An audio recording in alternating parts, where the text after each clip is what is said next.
Hey, it's Dave from Everything Wine. Today we're going to talk about a slightly different, very interesting red from Chile called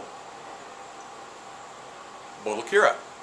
So this is a blend of two grapes, Syrah and Nebbiolo. Now there's a lot of Syrah in Chile, but the Italian varietal, Nebbiolo, there isn't a lot there. And oddly enough, these guys have decided to really use it pretty heavily in the production of all their wines.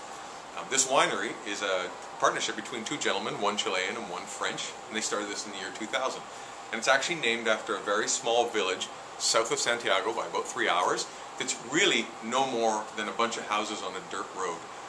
But the really different thing about this winery is these guys are completely dedicated to social and environmental responsibility. So they provide internet for the local school children. They have a liquid waste treatment plant.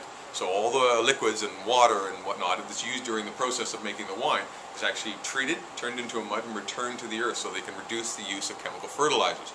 They optimize all their water resources. So they get an allocation of water, they only use 27% of it. It usually takes about 5 liters of water to make 1 liter of wine. They use 1.3. Their use of recycled material is exceptional. So they use glass bottles that have to be at least 40% recycled material. All their recycled cardboard is used. And all the plastic containers they use, they only choose suppliers that use fully recycled plastic. The list goes on and on, sustainable farming and whatnot. But anyway, pretty interesting winery. Let's get to the wine. This is a pretty vibrant wine, so when you look at it, it's a lot of violets and rubies.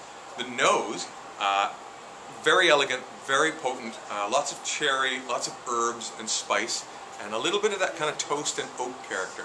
The palate, great structure, great balance, lots of length on it. It's pretty complex and pretty potent, and that's partly due to the Nebbiolo, and a little bit of spice is added by the Syrah. It also has a little bit of American and French oak on it, so that adds a little bit of elegance and complexity too. But it has lots of fruit. But this is a wine for food and aging. This, put in the proper storage conditions, will probably go 5 or 10 years. Great wine, but let's put it with food. Again, this has got some complexity, and this is a food wine. So put it with beef stew or aged cheeses. When it's got Nebbiolo in it, it's all about flavorful meat. I think you'll love this. This is a wine drinker's wine, so find yourself a bottle. Come into the store or shop online at everythingwine.ca. I think you'll love it. Until the next bottle, I'm Dave from Everything Wine.